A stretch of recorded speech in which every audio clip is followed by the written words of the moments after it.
Welcome back. Your dreams were your ticket out. Welcome back to that same old place that you laughed about. Well, the names have all changed since you hung around, but those dreams have remained and they've turned around. Who'd have thought they'd lead ya? Who'd have thought they'd lead ya? Yeah, where we need ya. All right, so we'll start with your time in WFAS radio in White Plains. Tell me about that. So you came out of Fordham University with a Bachelor of Arts degree, and you went to WFAS. That was your first start in radio. Yeah, I got a part-time job on the weekends doing news. Had a great time, and I was also working like till 2 in the morning. I was doing the 6 p.m. to 2 a.m. shift. So you get to learn a lot. You get to do a lot. I worked the board. I was on the air. I wrote. It was a great training ground, and from there it was a nice stepping stone to. I did traffic. I was actually, working in 1993 in the World Trade Center when they were bombed, and that's where Metro Traffic was. So we dealt with all of that, and it was interesting because we couldn't stop. The news doesn't stop, traffic doesn't stop, so we couldn't miss a beat despite the fact that our main offices had been bombed. And we had to set up temporary shop at the Millennium Hotel, and it was an eye-opener, but it was also a good way to learn how to do things that you weren't trained to do. I mean, nobody knew this was going to happen, but that was a real learning experience for me, which I keep today as county executive. When we deal with disasters and emergencies, it's something that I remember of how we acted and responded back then. And then I went and I got a job at 1050 ESPN Radio as the executive producer of the station, and launched that channel. It was a lot of fun. It was very successful and still is. And then I worked at the Catholic channel on Sirius XM satellite radio. So I've had the spectrum of things, from sports and traffic and news and religion. You encompassed the whole field. When you were on ESPN, because you were on the Michael Kay show specifically, how was it like working with Michael Kay? Michael's great. We stay in touch to this day, and it was a lot of fun. We had the most fun during the commercials, when we could say things we really wanted to say, and laugh and joke, and we would, the music would come back, and we were going back in the air, and we'd still be laughing and had to get ourselves together to talk about sports or the Yankees. But that was great. Fan? I'm a Yankees fan. Yeah, my mother grew up in Queens, though. She was a Mets fan, but my father grew up in the Bronx, and he taught me how to throw a baseball. So I became a Yankee fan. I was always a big Bobby Mercer fan, and I had a great time at 1050. Well, you're also a member of the American Federation of Television and Radio Artists. You still a member of that? I am. In fact, I just voted the other day on their merger between Screen Actors Guild and AFTRA. They're merging to become one. So I just voted for that. And I pay my dues, but I'm not an active member because I'm not involved really in any paid broadcasting other than doing things like this. But if I went back to radio and television, I'd be a full-fledged member.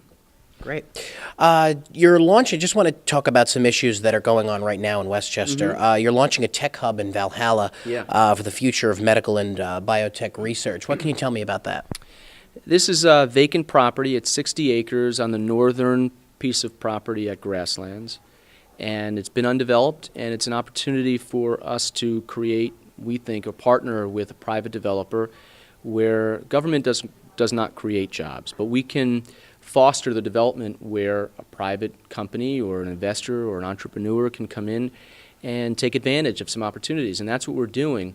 So we'd like to see what proposals come back, and we could set up a hub of research and development, incubators, wet labs, small companies, which could one day, it could be the spot where a vaccine is created. But we've got a lot of medical research. We've got a lot of biotech companies already in Westchester that people are just becoming aware of. In many ways, we're becoming like a Silicon Valley and Cambridge and the Triangle in Carolina, and people are noticing it around the country. And so we want to foster that development and also marry them with great education system, as well as we've got medical facilities, whether it's the medical center or New York Medical College, and put them all together. And they like to be near each other. It's not like Pepsi and Coke or Fordham and Iona. they like to be near each other and create opportunities to, one person begins the research and then it passes it on to the next company, et cetera. So collaboratively. So it's in the beginning stages. It's in the beginning stages, yes. There was a recent video, this is a little controversial, I don't know if you're able to speak on this or not, released by Fox 5 showing air traffic controllers allegedly sleeping on the job at Westchester County Airport. Can you give us the status of the investigation on that? This is a federal investigation. The employees and the tower is owned and controlled by the FAA. So we were, kind of shocked too. But you know what? Before we indict anybody, people have to understand that there is an agreement between the union and the FAA that because there was an elevator broken, the break room downstairs is 8 floors away, is unavailable. So they were allowed to sleep in the back of the room when they were on break. The investigation is going to show, were they on break and allowed to sleep, or were they working and not allowed to be texting and emailing and were sleeping? So we're waiting for the federal government to do their investigation. Okay. You recently wrote, which I really enjoyed, an op-ed in the New York Post calling for the state legislature to enact pension reform. You said that in Westchester, quote, you're bringing school districts and businesses together. How do you plan to do that? I've met with school superintendents and business leaders. We're sort of all in this together, but this is not philosophical. Pensions and health care, the costs are completely crowding out our ability to pay for things that we want to pay for, like parks, which are not necessary or mandated, but we clearly like them, senior services, those kind of things, public safety. If we just have to pay enormous bills to the state for pensions for people who retired 20 years ago and did the service 20 years ago, or people today, they're not sustainable. We can't keep up with these kind of bills. Our pension cost in the county today is $63 million. In 3 years, not 3 decades, 3 years, that bill goes from $63 million to $105 million. And that's just one. That's just pensions. We've got Medicaid costs and everything else that we can't keep up with. Taxpayers can't keep up with it. And so unless the system is fixed, it's going to get worse and worse. And I know my kids, who are 8, 7, and 2, will have 0 chance of living in New York. None in 20 years. Right. So we've got to fix it today because they failed to fix it 20 years ago. So we've got to do it now. All right. Just final question, just getting away from all the hot topics. What's your advice for current mass communication students here at Iona College? Those that are graduating or maybe just getting on campus and, the future of journalism. Get a different degree. No, I'm kidding. You've got a lot of opportunities. It's a big world out there. It's now limitless. It used to be borders. It used to be markets. You want to get to the New York market. You want to get to L.A. Everything is one market now. It's, you've got local areas, but everything is just between the internet now. There are no borders. You can start a TV show in your home and air it from your home, edit it in your home. And these ideas, if they're good, will always be seen. You can always make money. You can always advance. So there's a lot of opportunities for everybody in the traditional media, broadcast, and in the new media. And, look, Mark Zuckerberg, who grew up in Westchester, by the way, grew up in Dobbs Ferry. He went away to California, took his idea there, developed it there, and stayed there.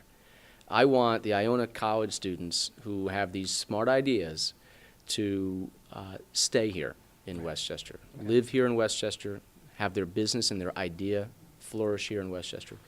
And I think that's what we're hoping for. That's certainly what I'm trying to make sure happens.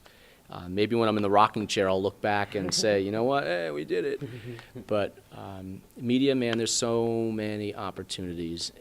It's really limitless today. It really is. Promising words from County Executive Rob Astorino. Thank you. Thank you. Welcome back. Your dreams were your ticket out. Welcome back to that same old place that you laughed about. Well, the names have all changed since you hung around, but those dreams have remained